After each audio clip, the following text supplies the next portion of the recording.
Well, good morning, everyone. I see we're just at 11 a.m., so we'll go ahead and get started. We've got lots of awesome things to talk about today, as always. Wishing everyone a good morning and hope it finds you in a nice, cool place somewhere, in a very, hopefully air-conditioned place right now. So thank you for joining us for our monthly virtual meeting. I'd like to welcome any of the first-time attendees or new members. If you can, please introduce yourself in the chat box. And if we've got time at the end, we'll just kind of call your name out and just say what company you're with. Also, we're asking attendees have been muted and that we utilize the chat box for questions. We'll make sure that we read those and monitor them, and we'll share it with any of our state agencies that need to be asked or follow up if we need. So please, when you're messaging, make sure that you message all panelists and attendees in using your drop-down box, which would be great. Also, as a reminder, please refrain from any marketing in the chat box. I know as intriguing as that might be and thrilled is for your company, we're trying to make sure that we don't do marketing through that we keep it just a very open thing for information sharing. So you've got the conference next week to do all of that. So anyway, let's go ahead and let's jump to looks like our member login that we've got here. So as most of you know, Cash has had a new member portal. And so sign up and set up your individualized profile today so you can utilize the new tools and membership perks. Once you're logged in, you can access events, handouts, manage your membership, connect with other members directly, and lots of more options with that. So we sent an email out on April 30th, but if for some reason you need assistance logging into your account, please email our Cash staff, Eileen Dalen, and she would be able to help you in getting that set up or finding out what the issue is. And if you don't know where that email is, go to our Cash website and we should be able to get you moving that way as well. Okay, next up, we've got our first agency. We've got our Division of State Architect update. We've got Kirk Hookneck with us. And Kirk, could you come online and tell us what's happening at DSA? Certainly. Good morning. How are you, Julie? Good. How are you doing, Kirk? Good to see you all. Awesome. So I'm hoping you can all see my screen right now. Is that correct? Not yet, Kurt. All right. Let me stop my share for you first. Okay. Go ahead.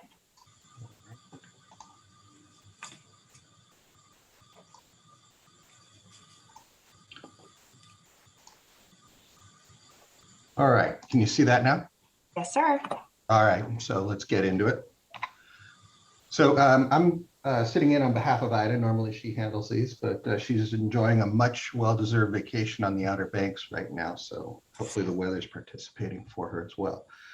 So let me tell you about some changes we've got going on. We've had, as many of you know, a number of retirements here. Dan Lavernier left our Sacramento regional office. Harlan Ramont, who has been our access supervisor, has been advanced to regional office manager. And so if you haven't had a chance and you do work with SAC Regional, I encourage you to reach out to Harlan. He's a wonderful man and he's extremely diligent. And in a word, in his interview, his one-word description for himself was proactive, and he certainly is. So if there's any concerns you have, get Harlan involved and he will get proactive in solving your concerns. For Oakland, we have interim regional manager, Chris Morton. Chris is filling in while Dessa Rooney, the regional manager, is out for some medical leave. She will be coming back at the end of this month, and hopefully she'll be sticking around and not having any more medical leave, because I know you all like consistency, and we do too. So Chris has been a wonderful interim, and he's done a great job. And I know it's been great training for him should he ever want the position in the future. But I think you're well served by either of those people. In Sacramento here at the headquarters office, we had a retirement after many, many years. Jim Hackett left us and left a giant hole for us to fill. And I think we've got a good person here now. Diane Gould is our principal structural engineer, and she's hit the ground running. We're very pleased so far. She too is very proactive and very good at the code development work that unit is so responsible for, and so we're very pleased with that fit. And then we still have one vacancy. As you may know, Ida was recently appointed state architect, no longer serving in the acting capacity. And so that allowed us to move forward with her previous position as principal architect to advertise that and recruit for that. So we have to follow state hiring procedures. We'll have that recruitment notice out for a while, and then we'll look at the candidates we receive and find a good fit for us here. So that's about it for major changes within the leadership. Now, I think this is probably the area like a lot of people like to see. We do, I've presented on this in the past, we do what's called the daily intended submittal report, and our metrics unit pulls the data every night for the projects we've received. And so we have an ongoing guide for which we know how to resource and staff projects. And so this one here is till the end of this month. And you'll see that for each region on the lower for monthly totals, the dollar amount that we've received in addition to the number of projects. And so right now, you know, I know you can read we're at $643,000, but this information was actually pulled last week, and I want to share to show you a difference here. And I had trouble earlier when we were trying this out with the dual screen. So I'm going to have to toggle over to today's daily intended Excel spreadsheet and show you a difference. So just remember this. So a week ago, we were at $643 million in work coming in. And as of today, you can see that we, looking at this same month period, 6/30, okay, running across the board over here, we're at 641 million. So we, wait a minute, that can't be right. Bear with me for a minute here. Oh, here we are, 641. Uh-oh, something's gone wrong here. Okay, so I apologize, this didn't get updated. There's a drop in it, so I'll have to figure that out. Point is, we do have workload coming in. It does increase, and it's something that we're always trying to stay ahead of, and this daily intended helps us do that. So for any of you who have special areas of interest in a regional office, this is the workload right now. And then going into the next chart for our daily intended, this is the project submittal appointments pending for the regions. And as you can see, again, a lot of workload coming in for us. This will change dramatically as we head into the summer months, summer projects coming up. And you know, I apologize. I don't know if you normally take questions along the way or if you do it at the end, but I have a question for you, Kurt. This is Tom Duffy. Thank you for being with us. What I remember is that about this time last year, you shared, you were with us at a web event, and you shared a similar document. And what it indicated to us at the time, although we were mid this pandemic, is that DSA was very busy, and people were, school district architects were filing with you. It appears that there has not been a lull at all during that period of time. Am I correct? that is correct. We're still seeing the totals that we were seeing a year ago coming in. We have had no slowdown in our workload. You know, it's quite pleasing to see, actually, the amount of work coming in. So that is correct, Tom. Thank you. So then let's get into this. So we've issued these bulletins 2001 and 2101. The key word here in the 2001 is prioritizing. We are trying to do all we can to keep the work coming in and stay ahead of this. If you're not familiar, if you're new to DSA, if you go to our publications side of the DSA website, you'll find under there all our PRs, our BUs, our PLs, every publication we have, and you can actually drill down into these two in particular. But this is the reopening publications that we've recently produced that will give you better guidance. When I get a little deeper into the presentation, I'll get into CalShape as well, because I think for facilities folks, that's going to be pretty significant for them to pay attention to. Moving on. So this is, as I said, the website. We've got a COVID-19 school readiness website that we've set up some specific hyperlinks to funding sources and also to the previous BUs. And I encourage you to go here. I encourage you to go here before you start doing your work so that you can understand what resources are available to you, both in the financial aspect and in the support side. We always also encourage the districts to come for the pre-application meetings, because you'll learn a lot about what else is available to you and what we can do for you. So now we'll drill down a little bit deeper. So this is the previous CDESR year capital funds expenditures, FAQs, that we've been pushing out to the districts and the A&E community in our publications. Again, this is on our website, and I hate to read to you. I don't particularly appreciate that myself, but these are the areas that these funds are to be expended to.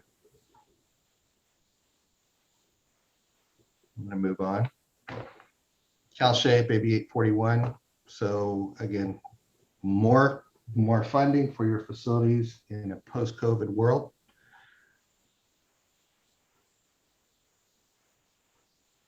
Any questions? Okay. And then this is another compendium of what's available to you, again, on our website. And I hope the other agencies have this as well, that you can go in, and every one of these is a hyperlink, and that you can drill a little deeper into what's available to you.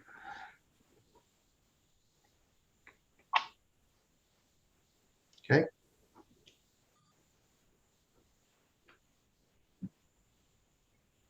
Guiding principles. We all probably subscribe to this, I hope, anyway. Any questions on that? I hope not. We do appreciate focus on the reopening and also recognizing 841 and the proactive nature of DSA with regard to both of these, Kurt. So something that we want to make sure that DSA knows. We appreciate the fact that you see what's happening at the school district level and are responding to that via the preparation for COVID-related projects, and then also recognizing that there's a new program in 841, and that districts need DSA to be able to navigate that program. And in advance of that, we have communicated with CEC from the very beginning that DSA was critical to us, and they said that you were already talking to them. So again, thank you for that. Thank you, Tom. That going back to the compendium of information, look, we don't want anybody to be surprised. We hope we are, as in the regional offices, as smart about these things as we hope you folks can be, so that there are no false starts. That is the basis of a lot of this information, is that we can wring out, if you will, the most that we can get out of the funding that's being provided to us and the opportunities that we have. A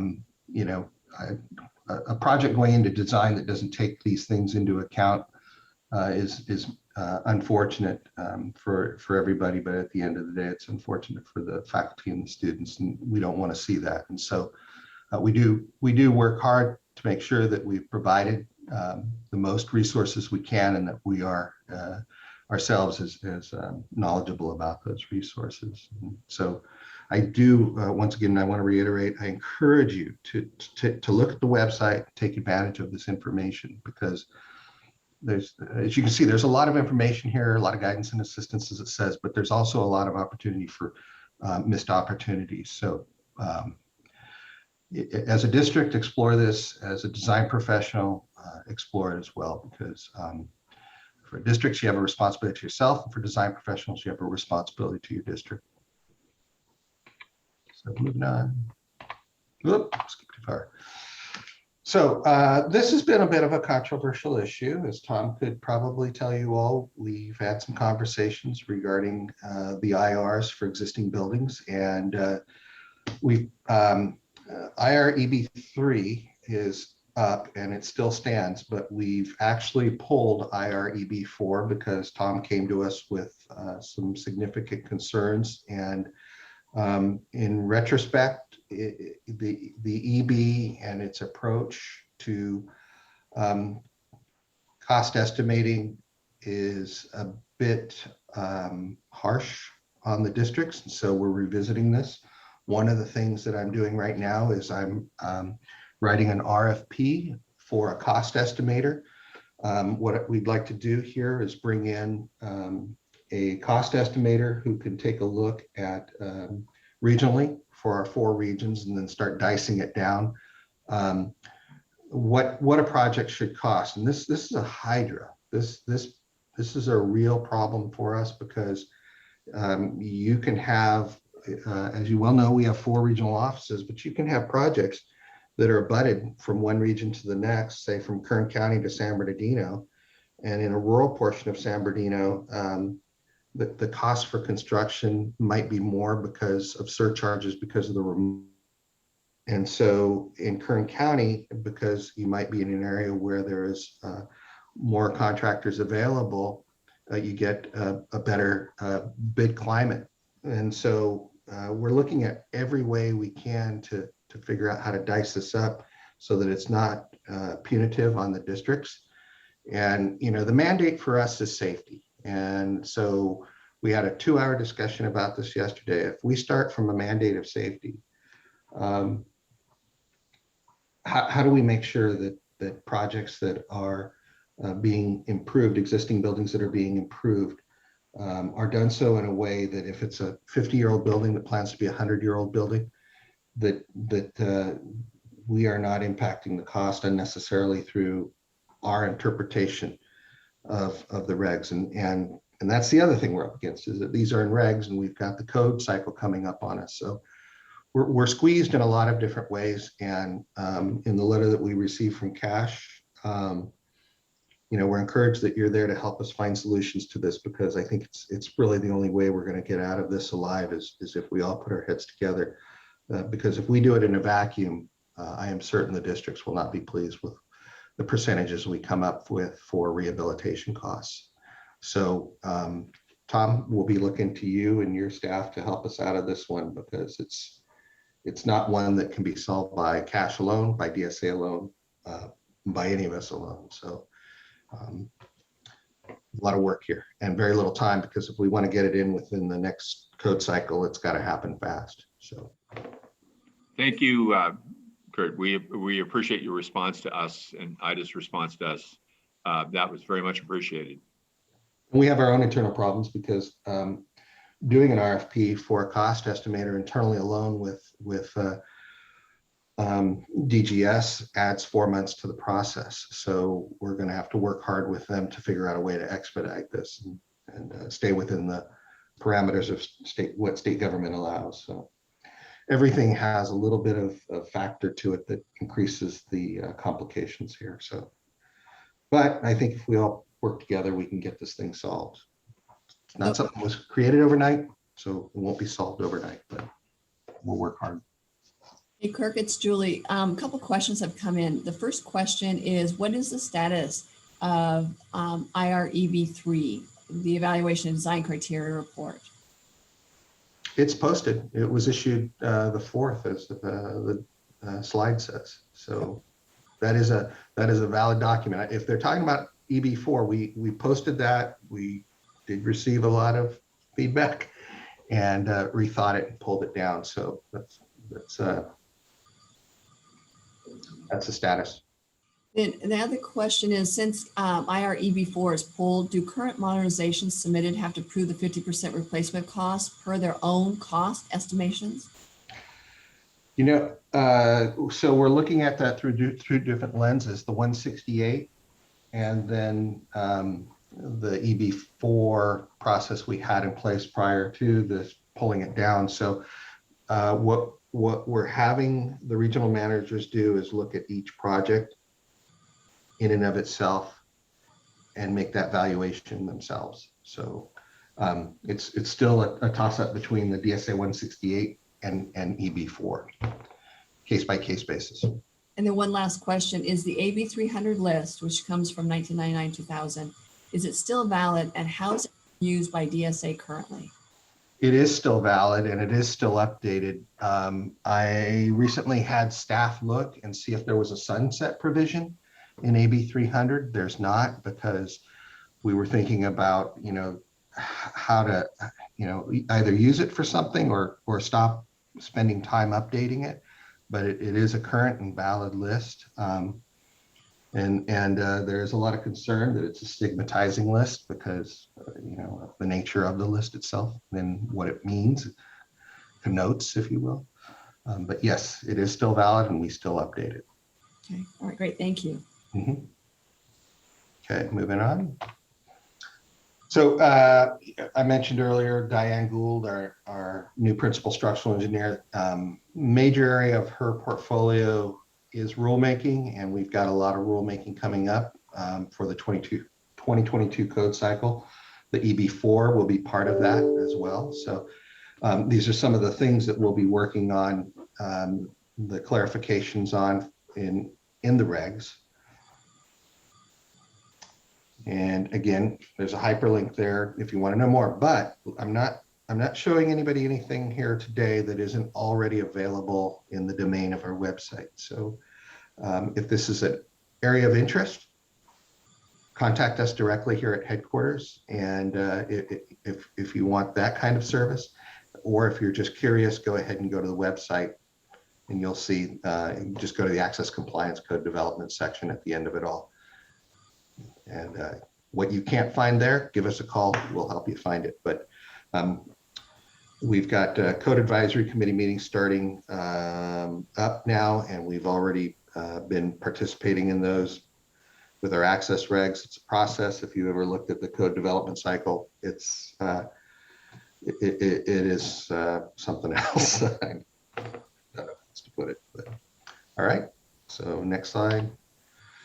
Again, more rulemaking. A couple of slides here are going to be all rulemaking.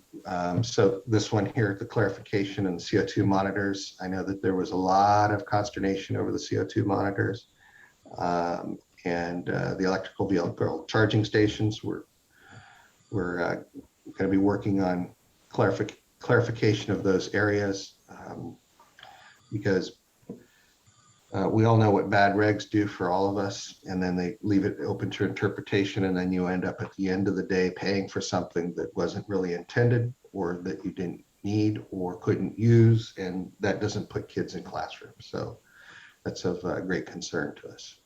And I would add, if you have any areas of concern with the regs that you think are not performing as they should, to let us know, because we are the promulgators for this stuff. For education regs, so in the area of Title 24. So let us know, and we'll take a look at that. And we appreciate that input as well. Next slide. So this is, I'm going to be candid here. This is an area that is IDA's domain. I'm not going to pretend that I can get into this. I had the option of deleting this slide so we can avoid it, but that's really not healthy for you folks to not make you aware of it. Ida will handle the next one of these presentations, and you can drill down into that then, but I'm just not that guy. Other than I can tell you that much of this has to do with, at the end there, one of the issues is the kitchen replacements going from gas to electric is a part of the problem here that we're going to try and figure out, because a lot of rural areas might be on propane, and so going to electric is not a viable solution for them. So we want to make sure that there's some conditions that are afforded an exception. And Kurt, this is one area where Ida and I have had conversations going back a couple of years, where more recently I have asked if she would be DSA's version of Martha Stewart, because she keeps telling me you can use electric energy to cook just like if you're cooking with gas. So I'm yet to be a believer in that, but I'm here to learn.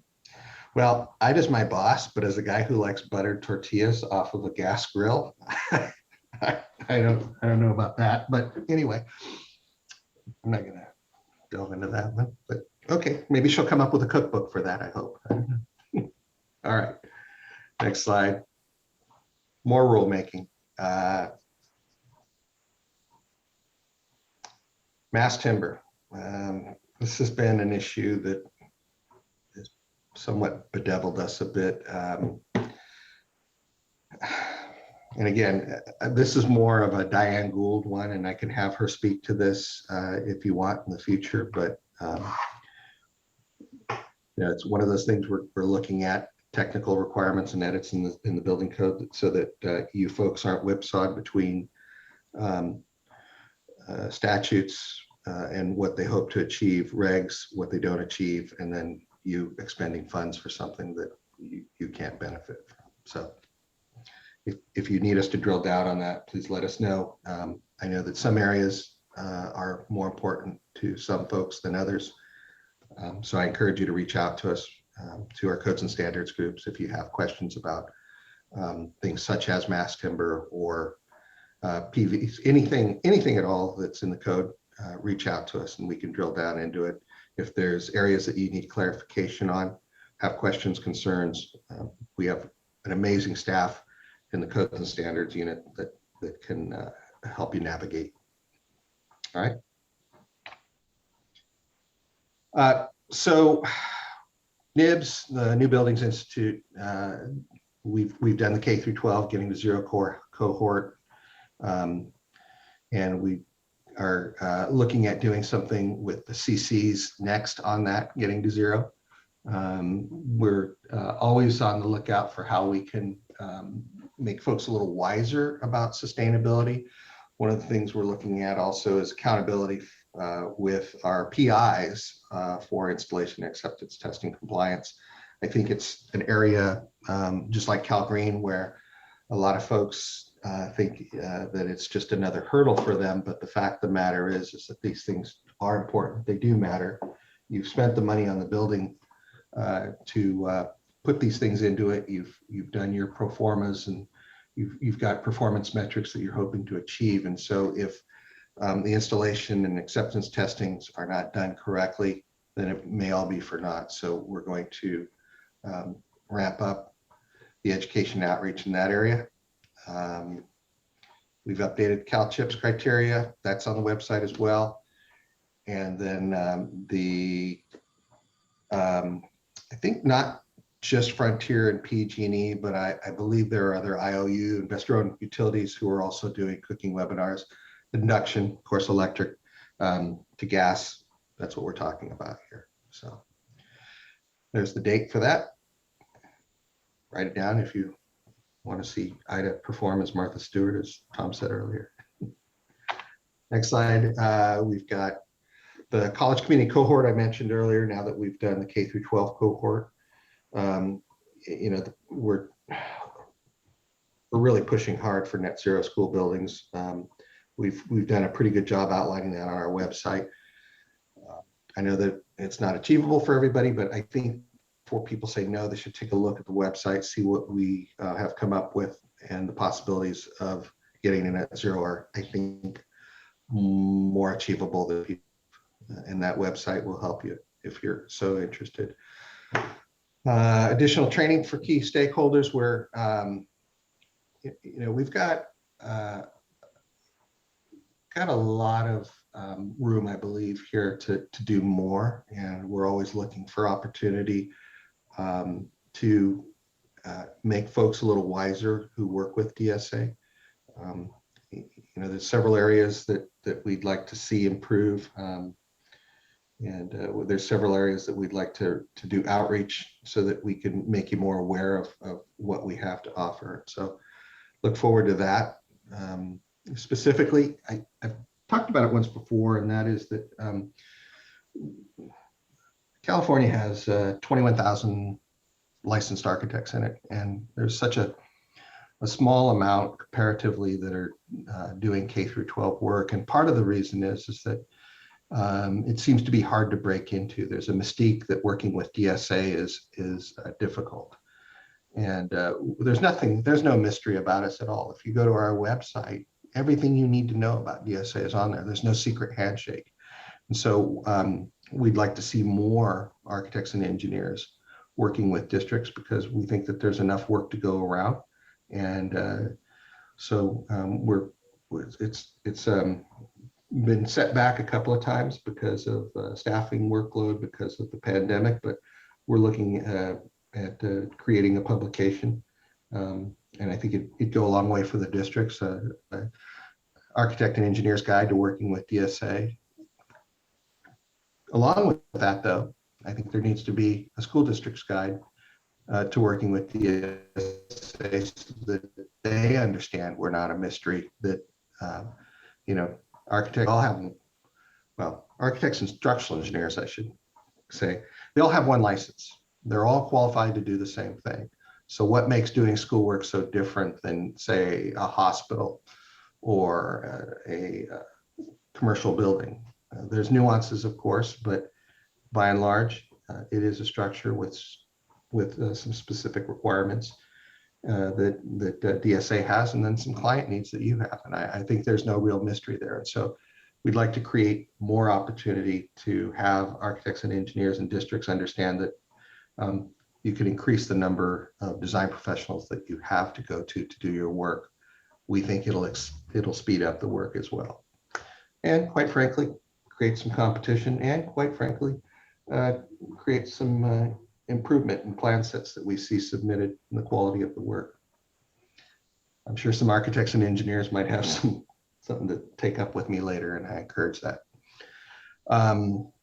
And then we're exploring additional training partners. Our PI program, I was looking at it last night. We're down about 1,000 project inspectors from 10 years ago.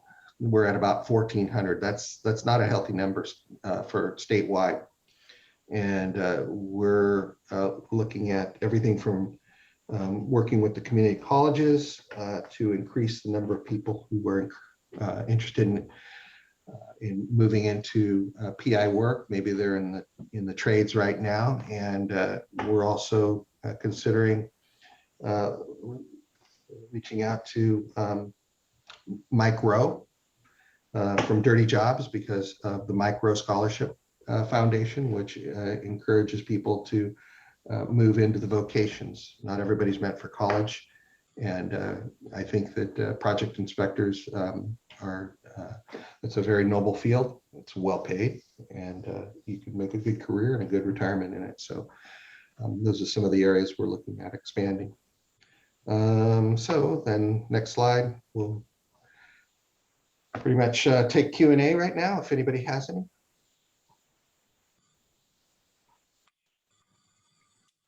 Kirk, I don't see anything. I think we answered most of the questions there. Okay. So, so much. That was very thorough. And you did mention that this presentation is actually on the DSA website, correct? Correct. Now, I would also tell you that if you're not on the DSA website, if you see down here in the lower right, subscribe to DSA's mailing list, just click subscribe and you'll start getting everything that we publish on a regular basis, as well as it'll take you to the links directly. And we can see here, as I mentioned before, if you're unfamiliar with our website, right here under publications, you'll find just about everything I spoke of. And then over on the side under resources is the balance. Okay, great. All right.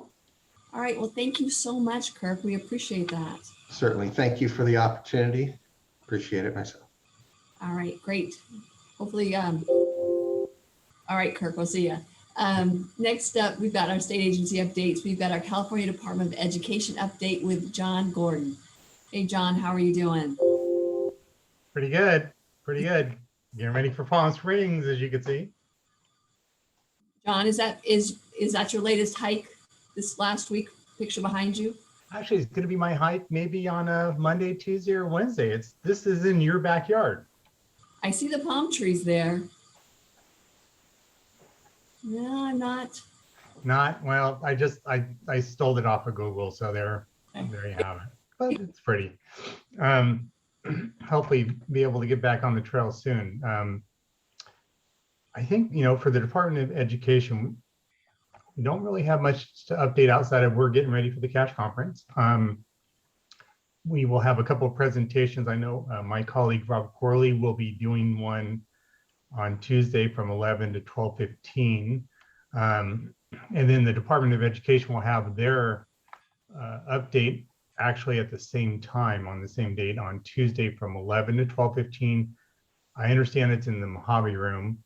Juan Morales, my director, will be there to present. I will also present a little bit about the work that we're doing in my particular unit. And then we'll also have half of our presentation will actually go into the state and federal funding. And we'll have Joe Sines, our federal liaison from CDE, who will also join us for that presentation. So hope to see folks there on Tuesday from 11 to 12:15. As I mentioned before, I will be down there. Juan Morales will be down there, Rob Corley, and then Jennifer Schwinn, who is also another field rep. So if you have any questions for any of us while we're down there, please reach out to us beforehand, maybe set up some time so we can talk about your projects if that needs to be, or just come by and say hello. So should be around. Outside of that, everything else, we're moving right along with getting the projects out. So if you have any questions with those, again, feel free to reach out to the field reps. You can also reach out to me if there's any communication snafus. Short and sweet this month there, Julie. That was. So if you'd like to go hiking out here, it's going to be a little bit warm next Monday, but I would advise to get that ticket and drive right up the tram. Mm-hmm. And it's going to be about 30 degrees cooler up there. And they've got great hiking trails up there. Really?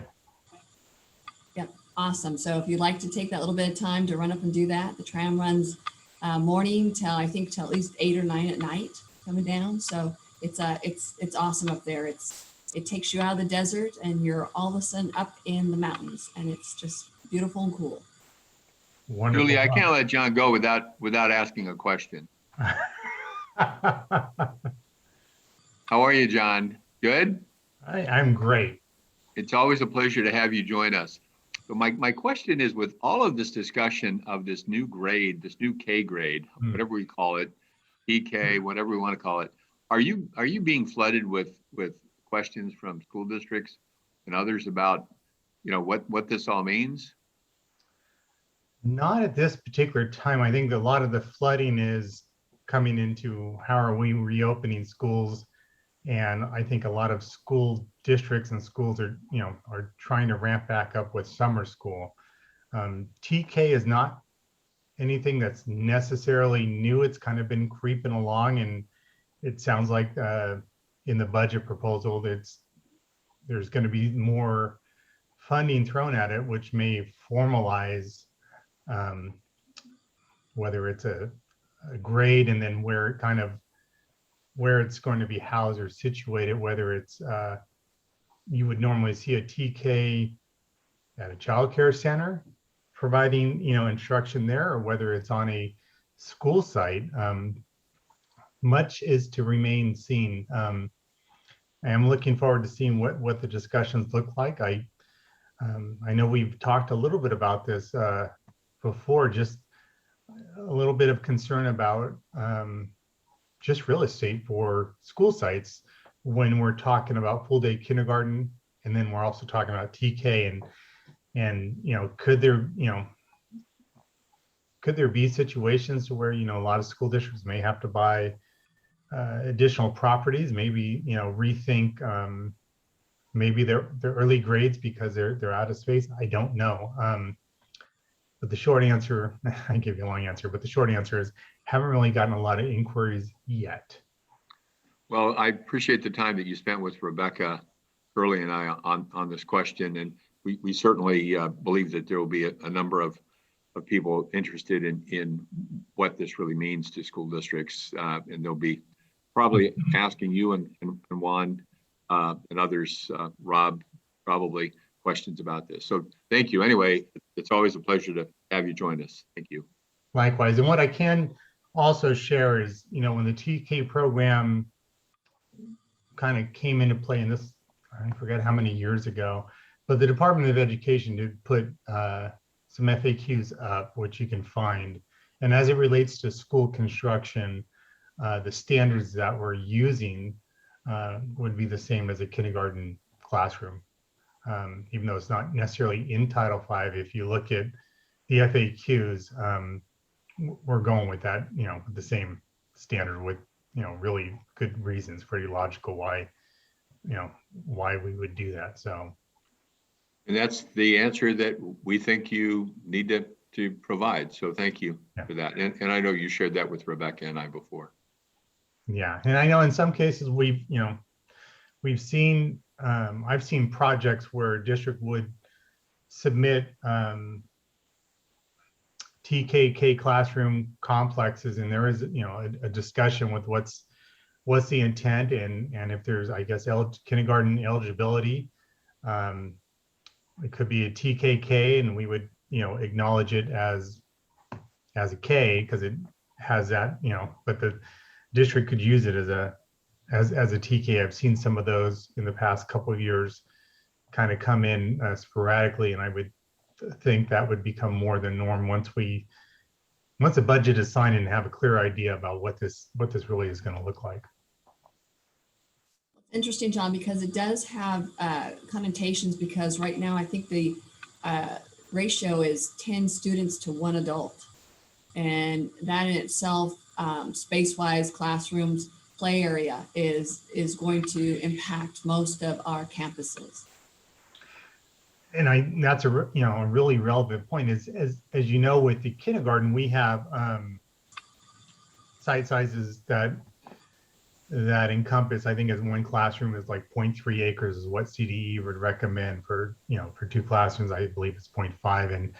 And as you increase your TK and K, districts really need to be thoughtful about that play area that is being used and how is that being scheduled to ensure that there's enough, whether it's adequate, because what typically happens, that play area kind of becomes a minimum essential facility because a lot of districts don't necessarily have the space to create more kindergarten play areas that are developmentally appropriate for that age group. And so, a lot of conversations that end up happen when they're adding more kinder classrooms and with TK is, are you able to, the school site able to schedule it so that that there's equal access and enough really access for students on that within the play area. John, you really touched on a number of issues relative to this, and we will talk about this at the conference. And one of those locations will be Legislative Advisory Committee at 8:30 on Tuesday morning. But Rebecca Curley will be there with us, and she has been our lead on this issue for cash. So we think we'll have some lively conversations about it, and hopefully you'll be there. I will mark it on my calendar. I believe Juan, isn't he scheduled? Yeah, Juan will has responded that he will be with us. It's always fun to have you in a room, John. Just come, just for the fun. Just for fun. I could probably make it out there. I could tell you in my past life, actually worked for social services. I used to be a public information officer, and actually one of the programs I had was licensed childcare. So I'm a little familiar. It's been 20 years with with those regulations, and it's really interesting in terms of how they look at classrooms and sign off on them, because it's based on it's feet to people. It's much different ratio than say CDE would look at a classroom. So it's like apples and oranges. And so like I said, it's going to be interesting how this develops, and if it does formalize into a grade that we would recognize. That sure seems to be what it is. Now we know that you're a resource in another way with your prior experience. Well, I'll stop with the questions and comments, but thank you, John. You're welcome. You're welcome. Appreciate it. You got it. We'll see you on here next week, and hope to see other folks there as well. Just come out and reach out and say hello. Like to see people face to face. It'll be a nice change. It will be great. Having in person and seeing everyone is going to be, just a celebration for all of us. Great. Thank you. All right, thanks. All right, our next state agency update is the Office of Public School Construction, and we have Lisa Silverman with us. Hi, Lisa. How are you doing? I am doing well. It's Wednesday and it's board day, right? All good things happen on Wednesday. And we're towards the end of the month, and we're super excited about presenting today. But just to provide what's in the consent agenda, we still have been processing a lot of grant approvals, and just to that extent, we have 49 million in grant approvals and adjustments going through the consent agenda. And so we definitely want to highlight that. There was actually 2 facility hardships. One is a seismic mitigation facility hardship program grant as well for 3.4 million, and another program grant for rehab work at East Nicholas.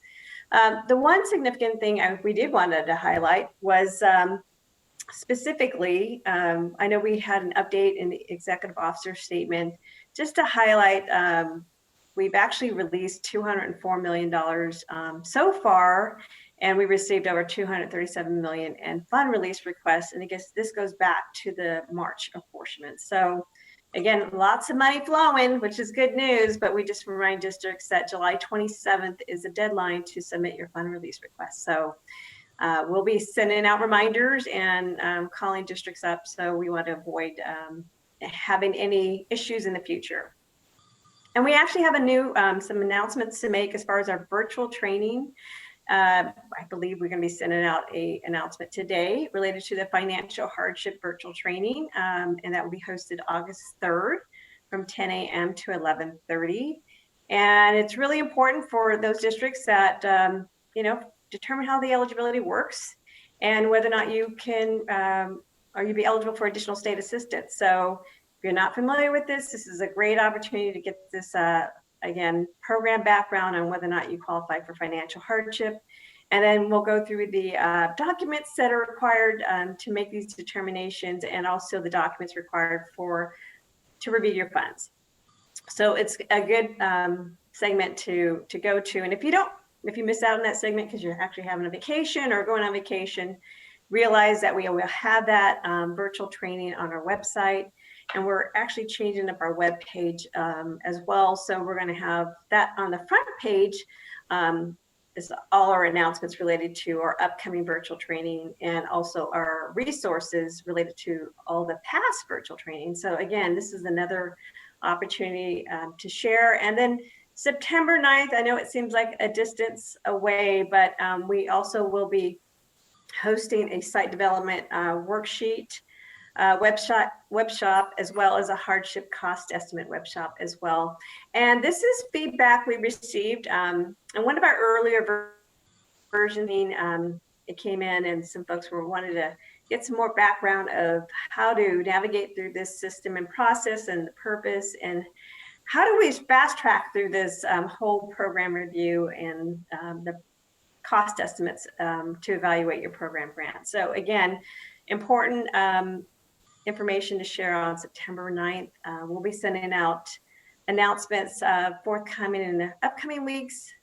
We don't want to have it lost in your email, but again, August 3rd is really important if you want to know more about the hardship program And just a reminder, we are not going to have a July meeting because most members obviously going to have recess, and we'll have a next meeting on August 25th. And that's important at 4 o'clock because the members will still be in session.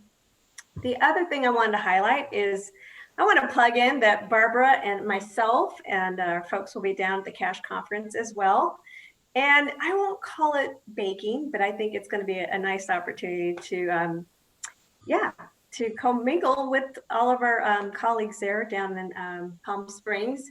But we will have an OPSC online workshop, which is, I know you can get virtual education by some of our workshops, but I think it's a good opportunity to actually have hands-on with working our OPSC online tools. So we'll have some also program staff there to help you navigate through some of this process. So bring some live documents to this workshop, and we're happy to help you navigate that process. So again, come to see us between 1:30 and 3 o'clock on Monday. And then Barbara will also be presenting on the facility hardship and seismic mitigation program overview on Tuesday at 10 a.m.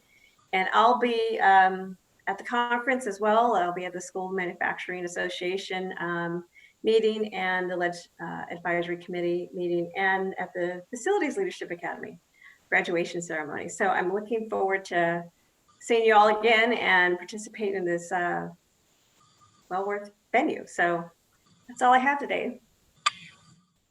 So that's great. We look so forward to seeing you down there too. It's, again, bring your sunscreen. It's going to be a little warm.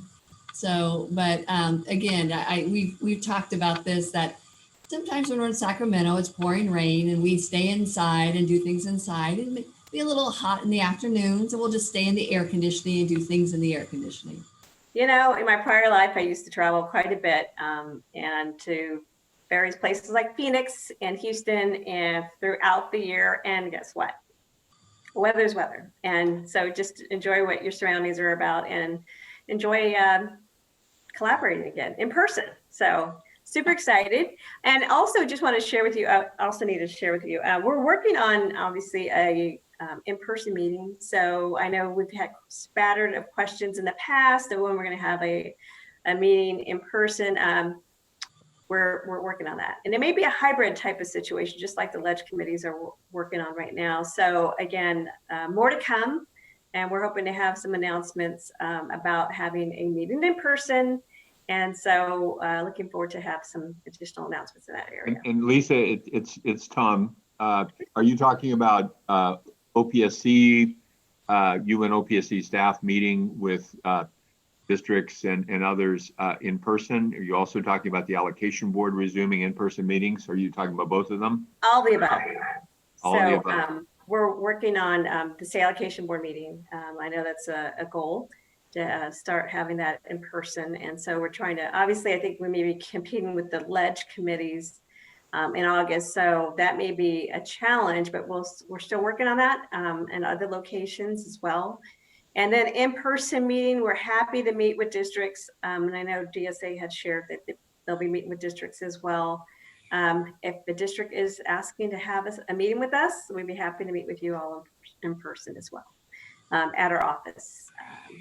But anyway, we still do site visits, by the way. I know most of us are vaccinated, so we'll take advantage of that opportunity to continue to go out in the field and see how we can help you qualify for program grants. That's really what we want to do, is provide some assistance there. So call us.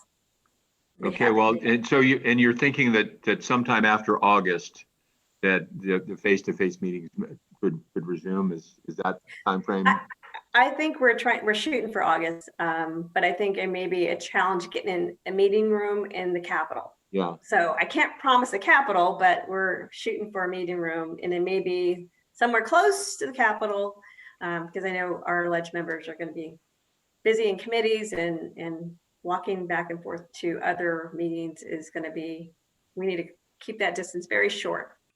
So we'll be working on that. That's positive. Thank you. Yeah. Thank you, Lisa, very much. That's very appreciated. Looking forward to seeing you next week. Yeah, we'll see you next week. Take care. We'll see you. All right, next up, we have the CASH Legislative, Regulatory, and Maintenance Network updates. we have Nancy Chairs Espinosa, Rebecca Curley, and Ian Padilla, who will be providing an update here. Let's see, who's going first? Is that Nancy? I'm happy to start, Julie. Right. And in the interest of time, I expect we're all going to give you a pretty quick run through and a bit of a teaser for next week where everyone can get a little bit more detail at the CASH conference. So with respect to budget, the state budget is in final negotiations between the legislative leaders and the governor. The rumor is currently that a vote is anticipated on Tuesday, although they could technically push it a little bit more if they wanted to. They have to pass that at the end of the month. Regardless of what is approved this week or this month, there's significant and substantive work to be done in forthcoming trailer bills, particularly given that there are so many new programs that need to be set up. Some issues that we're watching are community schools, electric school buses and charging stations, and transitional and full day kinder facilities, which Rebecca is covering in depth. And there are some between the legislature's plan and the governor's plan. So we're waiting to look and see what the final numbers are there. In the land of legislation, the most important bills we're watching are the bond bills. AB 75 by Mr. O'Donnell and SB 22 by Mr. Glazer have both moved into the second house, and they are pending hearing in the second house's education committee. At present, the bills are we're kind of playing a little bit of political football, right? AB 75 was going to be heard in the Senate, then it's not. So it's just the beginning of what we knew was going to happen, some negotiation that needs to happen between both houses. There's a shortage of bandwidth given that there's so much work to do, again, with the influx of federal funds and the creation of all these new programs. So there is a possibility that these bills become two-year bills, and the deeper development and the negotiation is postponed until next year. So we're in a bit of a wait and see mode right now.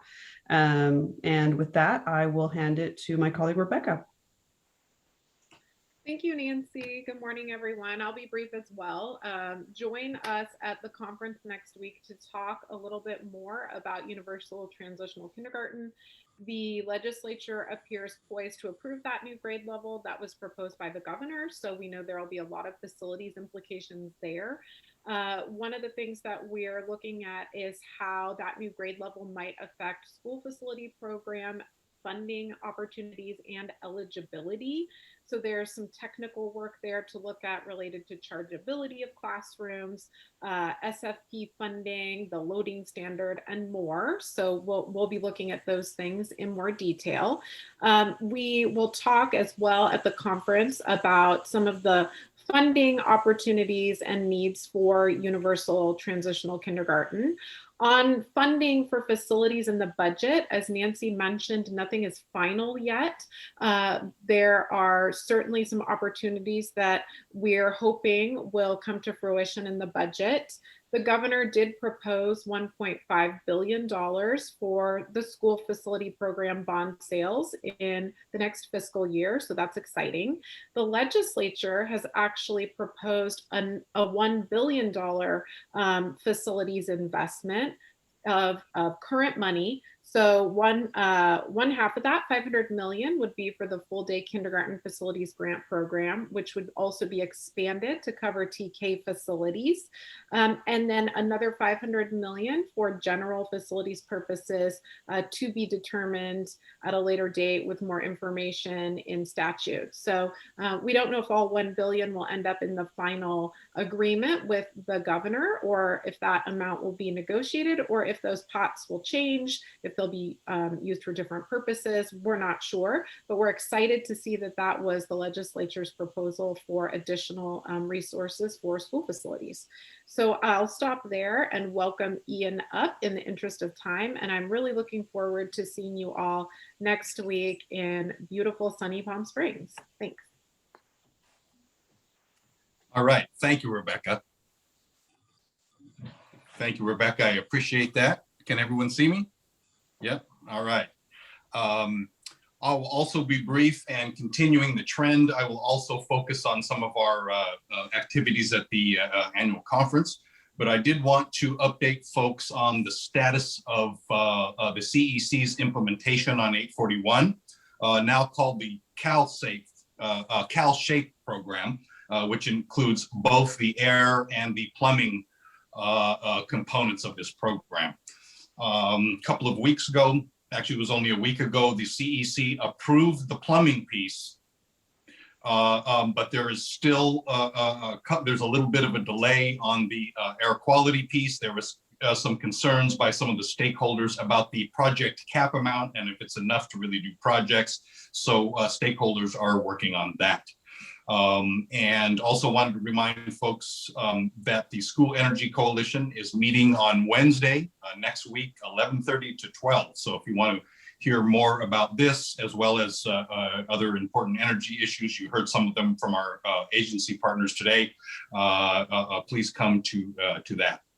I will just basically conclude my presentation with, I just want to let you know about some of the maintenance network pieces at the conference. We have a very full program starting off on Monday. There's the CMMCP graduation. Hope you can come to that.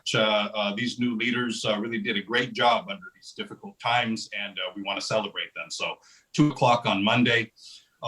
Then we kind of start off officially at 4:15, 5:30 with the maintenance network trade show and reception. Always a popular event, so come to that.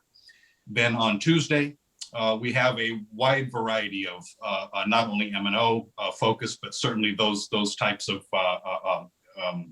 educational opportunities and workshops. I will point to one. There is I saw a workshop focused on 1383, which has to do with the mandate for recycling organic waste. That's an emerging issue. I'm going to go there myself and I'll learn more about that. So those types of hot topics for M&O. And then finally on Wednesday, we have at 7:30 a.m. bright and early, the cash maintenance breakfast. Gemma Estrella from the Los Angeles County Office of Education is going to be our keynote speaker, talk a little bit about the guidebook that we all developed and kind of what we learned, what have we learned since then. So that will be very good. And then in a coordinated manner, we have in a follow-up workshop, Gemma Estrella, Joe Dixon, Rex Wang, and I are going to kind of follow up on this healthy schools subject area and talk, certainly air quality has been talked a lot about that, and we'll focus on that. But more broadly, what were the actual lessons learned that we've acquired since since scrambling a year and a half ago?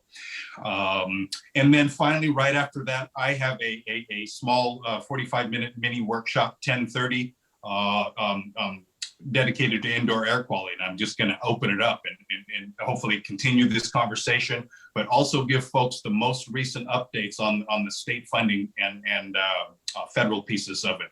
ESSER 3, certainly the Cal Shape, other pieces. Where are we by next week? And so we'll be kind of closed with where are we, and that'll be kind of the maintenance networks program. So we hope we can see as many of you as possible. And like everyone, definitely looking forward to seeing everyone in person. Come see me if you see me, and I'd like to talk to you. Thank you.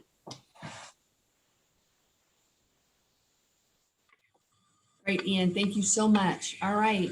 We've got our School Energy Coalition update, and we've got Nancy coming back on with us to share that. Yes, ma'am. Very quickly, AB 1139 by Assemblymember Gonzalez failed passage on the Assembly floor. It's really hard to kill a bill on the floor. Typically, folks will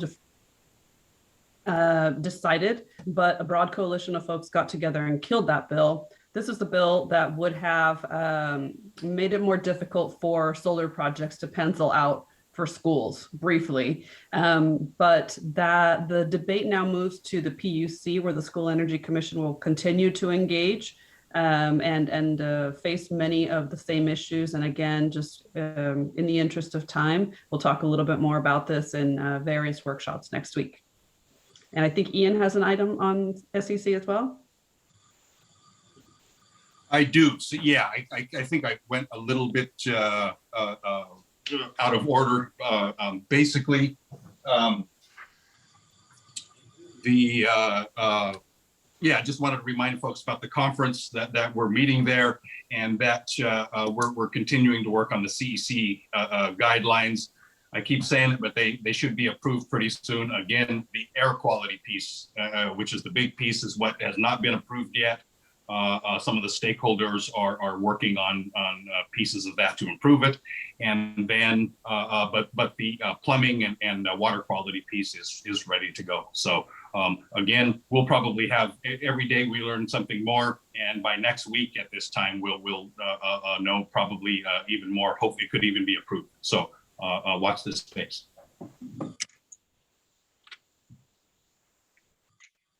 All right, great. Thanks, Ian. All right, yes, we have our Californians for School Facilities with Mr. Dave Walrath. Hey, Dave, how are you doing? Fine, Julie, thank you. Once again, like the other presenters, we're all looking forward to seeing you face to face, answering your questions. You won't have to type them in. You'll be able to ask follow-up easily. We are really excited to be at the in-person CASH conference in Palm Springs. Looking forward to seeing you there. On Californians for School Facilities, the infrastructure discussions continue. The House is still looking at including schools, the House of Representatives in their infrastructure package. The negotiations with the Senate haven't started. The Senate is looking at their proposal. Today, the Senate Energy and Commerce Committee agreed to include $100 million a year for 5 years for school energy efficiency and energy upgrades. It's not a lot of money, but the key on that is this is the first time the Senate has included and considered schools as infrastructure. So that's a very, very positive policy change. I've gone over this quickly in order to have time for others, but we'll also be talking about this at the CASH conference at our CSF meeting, which is from 10:30 to 11:15 on Wednesday at the Mojave, in the Mojave room. And there'll be more conversations on this at the state budget meeting, where we'll also go into issues like the school bus charging stations, electric school buses, and all like that, both on the federal and the state level. So with that, I will turn it back to you, Julie. Great, thank you. All right, and I think this is going to be the wrap up here of what everyone's been saying about in person. We've got Jeff Becker with us, who's our CASH Vice Chair and Chair of our Annual Conference Planning Committee, and he's going to give us just a little taste about what this conference is going to be next week. Hey, Jeff. Hey, Julie, good to be here.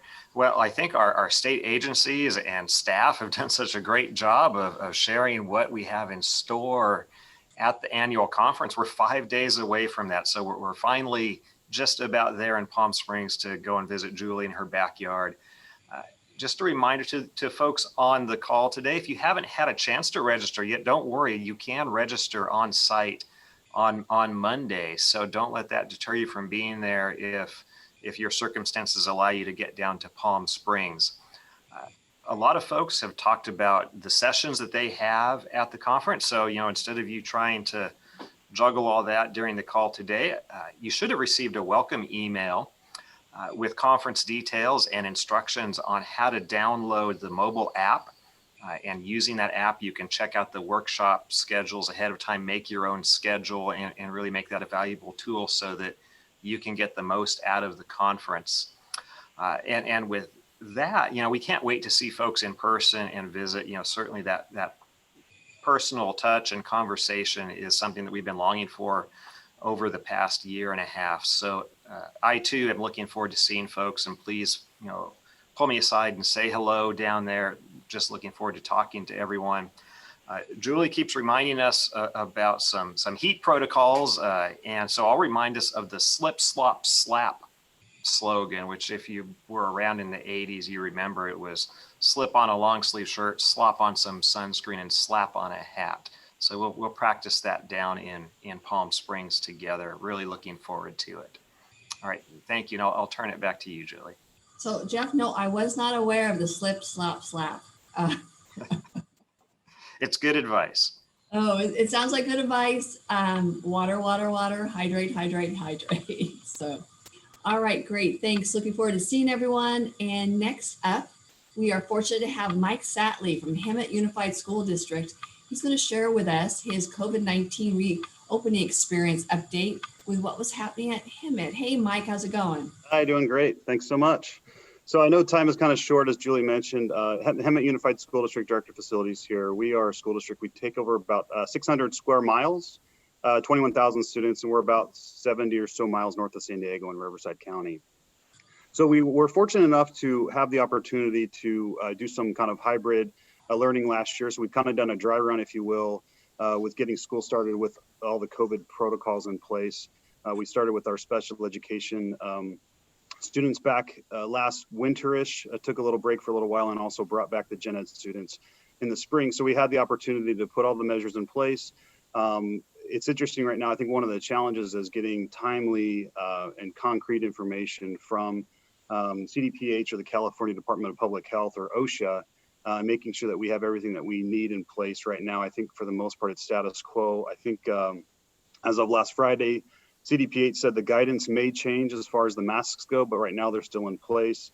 Part of this, I was trying to find some different information that may help districts out there that may have not either started, or maybe some other different things that you could think about as school starts. One of the things that we've gone through is kind of interesting this year for our planning meetings during projections, kind of saying, hey, what are the numbers going to look like next year? Where are the kids going to show up? I know there's a nationwide issue as far as where did the TKK kids go? We were down about 200 students that just chose not to participate within kind of the traditional method at all, and just didn't show up, as TK and K is not exactly required. So we're hoping those kids come back, and we're looking at different numbers there. Our general education also, we were down about 500 students. Those kids took kind of alternative routes for education. A lot of it was childcare and some other issues. Interestingly enough, there was a survey yesterday that came out, or an article from CASBO that talked about roughly based, and this is a nationwide, 83, they're saying 83% or so of students possibly coming back that were part of the traditional kind of educational system. So that'll be kind of interesting as well. We obviously, for budgeting purposes, took a very conservative approach.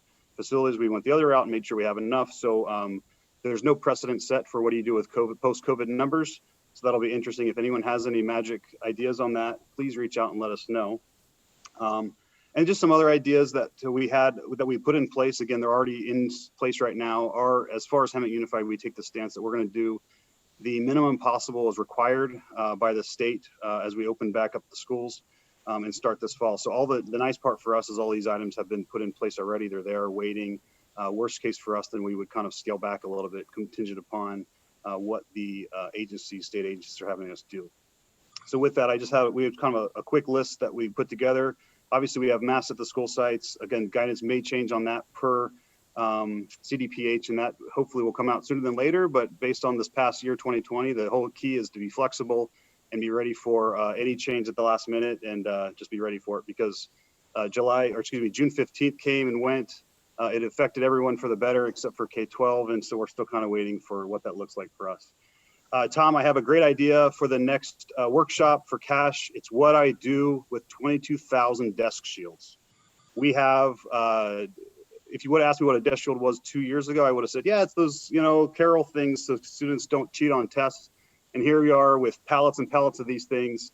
Once we don't have to use them, and I'm sure every district's in the same situation, is again, 22,000 plexiglass shields, whether we recycle them, what do we do with them? I'm all ears. So if you have any ideas, again, let's hear all that. You're not the first person to bring this up, Mike. So I'm glad you did. And I think we can spend some time talking about what are the options available. Yeah, there's a lot of them out there, and they're going to be pretty much useless, I'm guessing, pretty soon. So we'll find out, right? Yes. So we have a lot of social distancing maps that we put together, distributed those to the sites so they know what 3 foot looks like for their classrooms. Our print shop was able to print up signage as well as the floor stickers. We kept them really busy pretty much all last year with all the changing regulations and that kind of stuff. So that's all been deployed. We have temperature scanners, big and small, at different sites depending on the needs and the entrances of the school sites. HVAC filters have been upgraded depending on what they can handle, as well as some various HVAC upgrades that we're doing district-wide. additional seating areas outside, additional sanitization, of course, with custodial support, looking at those high impact touch areas. Water bottle filling stations, this was a huge plus.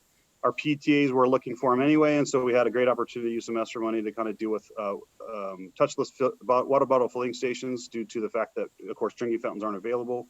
We have the isolation rooms with the HEPA filters and that sort of thing. It's amazing how much those actually got used, and we actually had kids that were COVID positive who used those before their parents could pick them up so they don't infect the rest of the office or the health office for a kid who just lost a tooth and other things. Hand washing stations were deployed, of course, and we also have a one-to-one, which was already done prior, but we also have a district-wide LTE network that connects to the district Chromebooks. We have a lot of students with no internet access at home or limited, and so by having a district-wide LTE network, they're able to do that. And just a few other items as well through Ed Services. They did a kickstart. So basically we have a lot of TKK first grade students that have never been on campus before. So they're looking to bring them back a little bit before the school year starts, kind of teach them the ropes, how to schoolwork, that kind of thing, just to kind of get them a little bit familiar, just to get a little bit ahead. If you also think about a good sociology experiment, the fact that you're going to have half your high school kids who have never been on a high school campus before, at least if you didn't do any kind of other hybrid or anything else, but that'll be interesting. So you have a lot of freshmen running around these high school campuses, and that'll be fun for high school principals to figure out. Of course, we have an extended summer school, much more expanded than typical, again, trying to deal with and mitigate with learning loss, and also a lot of just reading intervention and programs and things. So I know some of those weren't all facilities related, but just various kind of a snapshot of what we've been working on over the past year and stuff that's been implemented. So with that, I'll turn it back over to Julie. So Mike, I'm envisioning this huge, every classroom will have an art project where every student will paint those plexiglass and then they can take them home. That's a great idea. Right. Yeah, I'm good with that. Think about like a stained glass or something, right? It could be kind of neat. Sure, put it in their window at home. Take it home with you. That sounds like a good idea. I like it. Otherwise, I don't know, feed it to the 3D printer, cut it up something, make something with it. But yeah, that's absolutely the same thing as where do they go? And that's why I'm saying, if they take it home, yeah, a good thing. So, all right, Mike, great. Thank you. It sounds like things are going well at Hemet. You've got it all in order. Appreciate that. And with that, let's go to our next slide because I know we're just about out of time here. I want to talk about if you've got an upcoming RFP, RFQ, or a job opening at your district or firm, please utilize the CASH Professional Opportunities Job Board to reach a wider, more diverse audience. CASH members can log into the CASH website, post their job or RFP. You can kind of see there's some here. And I also know one was sent to me that Beardsley School District is looking for a director of MOT. So if anyone's interested in that, go to Beardsley, look under the CASH here, or go to the Beardsley School District website. We're all looking for so many people that have retired out. So a lot of openings here in the school world. All right, with that, our next slide, I just want to say, mark your calendar for the next CASH Day, which is July 28th. And this is my last meeting as for our monthly facility meeting that I will be doing this as chair. So I will be turning this over in July to our new chair, which is Jeff Becker. And you're all hopefully will be there Wednesday as we do the turning of the gavel over to Jeff at the luncheon there. So I've had a wonderful 2.5 years, which is a little longer than most. And it has gone by just so quickly. And it has just been such a pleasure working with all of our state agencies and our people, MWH and everyone out there, making sure that we could help as best we can in getting information and making everyone feel that we are a community and that we were all in this together. So with that, I will see you at the CASH conference and it will be awesome. Please come up and say hello to me. And I'm vaccinated, so I promise you I won't be spreading anything at that time. So look forward to seeing everyone next week. Take care. Have a great weekend. Talk to you soon.